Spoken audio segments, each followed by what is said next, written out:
behavior doesn't deserve grace. They knew what they were doing, and they was okay with that. They even play. They even play after not caring about my baby. Now, I'm gonna be honest, y'all.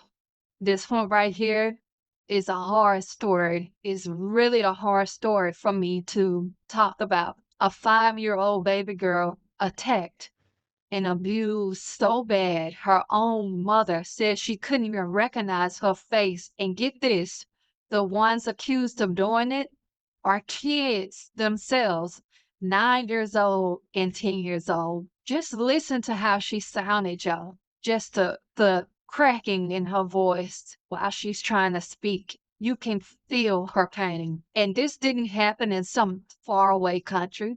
This happened right here in the United States, in Cleveland, Ohio, right in a neighborhood where kids are supposed to be safe, playing outside, riding bikes, laughing, just being children. But instead, we got a mother screaming for justice, a community in surprise, and a whole lot of questions about what's really going on with our kids out here.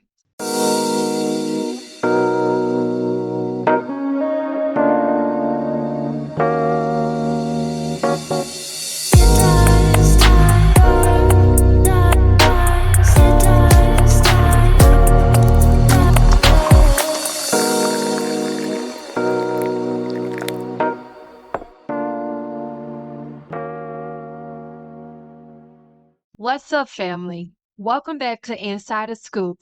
Well, we don't just react to the headlines, we feel them. We ask the questions other people are too scared to ask. Before we get started, do me a favor. Hit the subscribe button, like, and share this video, and drop your city and state in the comments because I need to know if stuff like this is happening in your community too. Because what's going on in Cleveland, it's a warning sign for all of us. Now let's get into it. So here's what went down, y'all. A little 5-year-old girl was lured away from her family's home in Cleveland in their Cottonwood neighborhood. And it was not by strangers, it was by other kids. And according to reports from Cleveland.com, WKYC, People Magazine, and here at News 5 Cleveland, the child was found hours later in a field, beaten, bleeding, her scalp torn, and bruised. And what police are calling is a violent SA, is how I'm going to abbreviate it. Okay, so her mother, Intavia Kenny Rube, said when she saw her baby, she couldn't recognize her face. She said her hair was ripped out, eyes were bloodshot, lips were bleeding, and that she was unrecognizable, y'all. Now imagine that for a second. Imagine that. Your 5-year-old daughter goes outside to play and end up in the hospital fighting for her life. Now, police have arrested 2 kids, a 9-year-old boy and a 10-year-old girl, and charged them with some of the most serious crimes possible: attempted unaliving, kidnapping, the 4-letter word, which I will not say, and felonious assault. Now, these are elementary school kids, and this is happening right here in America. What is happening to our babies? Now, this is the article on News 5 Cleveland. You can come here and check this article out. This is where I got most of my information. It breaks down the charges, what happened, other interviews. But you can come here and listen and read that. But just be real with me. When you first hear that 2 kids under 11 did something this evil, what is the first thing that comes to your mind? Do you blame the parents, the system, the environment?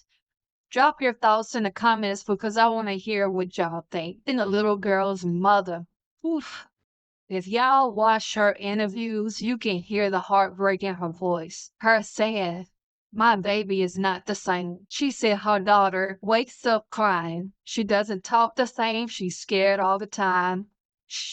And I mean, you can't blame her. At 5 years old, she's already lived through a horror that most grown people can't handle. Now the mother is out here fighting for justice, but she's also fighting the system because even though prosecutors filed the charges, people are worried that these kids won't face real consequences because of their ages.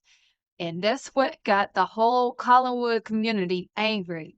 And folks are saying if a 9-year-old is capable of this, then what do we do? Do y'all think kids that young should face time in juvenile detention for crimes like this? Or should they be put in therapy and rehab programs? I want to know what y'all think. Let's get back into the clip. Daughter was assaulted in a field.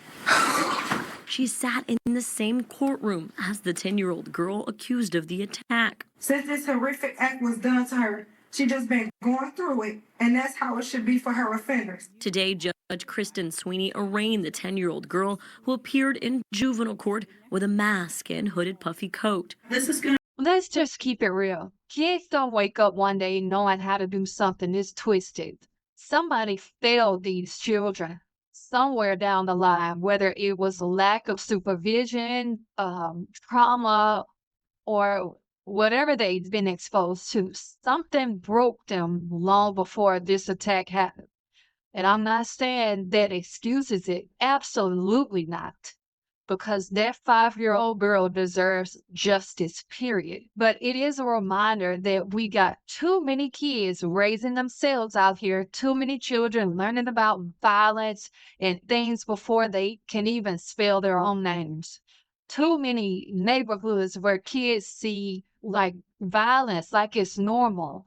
And then we act surprised that pain explodes. What do y'all think is the main cause of stuff like this? Is it the bad parenting? Is it the social media neglect? Or just pure evil? Because it feels like we're watching a generation lose its innocence in real time. Now, the Collinwood community, they did not stay quiet. People marched, they brought flowers, they prayed for that little girl. Folks said that this wasn't just a crime, this was a cry for help. Neighbors are demanding more youth programs, more family support, and real accountability. And there was a community leader said something powerful. He said something like, we've got to stop blaming and start building, meaning that yes, parents need to step it up, but so do schools, churches, and the city itself. Because if we keep ignoring these broken homes, we're just raising the next set of headlines. Y'all think communities should start holding parents legally responsible when their kids commit crimes like this? Like, should there be charges for neglect or failure to supervise, or is that too far? Now, social media did have a lot to say. Soon as the story hit, social media exploded, and there has been hashtags like "Justice for Cleveland Girl" that was trending. People on Facebook, X, and TikTok, they were outraged. Folks saying that this proves kids are losing their minds and that parents don't discipline anymore, while others have said that babies need help, not prison. But the scariest part is that a lot of people said they weren't even surprised anymore. That right there tells you how numb the world has gotten. When we stop being surprised by a child being assaulted by another child, something is wrong with us as a society. Are y'all shocked by this story, or do y'all feel like this is just where the world is now? I need to know because I don't ever want to get used to hearing stuff like this. This is what some people had to say. One person said, WTH is wrong with people. Parents really need to get their ish together. If a 9 and 10-year-old are attacking people, especially a 5-year-old, there is a serious lapse in parenting. Should they be just as or more responsible? That's something to think about.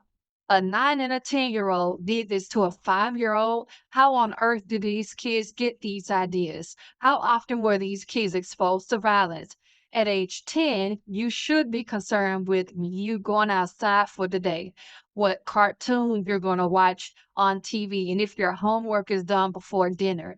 My concern is these kids learn this behavior and are they ever going to become normal adults? The 5-year-old may be traumatized for life. Someone else said, get kids away from screens.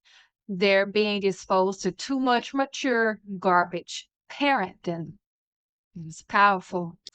And then someone else said this is horrific. Race of the perpetrators. Now, I will say this, the race of the perpetrators do not matter. It's the situation. It is the crime that occurred. It doesn't matter what race. It should have never happened. Let's get back into the clip. So what's next? The 10-year-old girl will now undergo a competency evaluation, and there will be a hearing to follow. Now, y'all, it's apparent that the 10-year-old girl, she doesn't have parents or a household, so it's no telling who she's living with. And the 9-year-old boy missed court because the adult that was bringing him had car trouble, so it's being rescheduled.